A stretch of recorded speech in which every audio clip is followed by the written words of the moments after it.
আপনার নাম? দেখি। আপনি একটা রুমে আছেন, ওইখানে দুইটা দরজা, একটাতে আগুন জ্বলতেছে আর একটাতে সিংহ একটা 3 বছর না খেয়ে পড়ে আছে। এখন আপনি ওইখান থেকে বাঁচবেন কিভাবে? हाय हाय इतना सुकून। কঠিন প্রশ্ন। একটু চিন্তা করে দেখেন।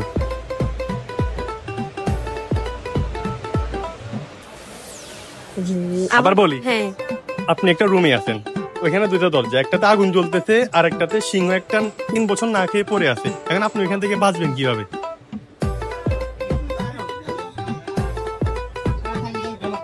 না।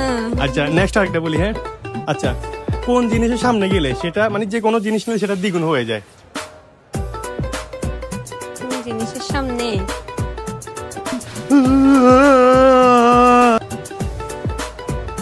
পারবেন না? না। আমি বলে দিই সবগুলো। হ্যাঁ, প্রথমটা হচ্ছে যে সিংহ এটা 3 বছর না খেয়ে, আর তার মানে এটা মরেই গেছে। 3 বছর একটা সিংহ না খেলে এটা বাঁচবে। হ্যাঁ, আপনি ওইখান থেকে চলে যেতে পারছেন। আর সেকেন্ড যেটা বলছি ওইটা বলবো না, ওইটা আপনারা কমেন্ট বক্সে জানান উত্তরটা কি হবে।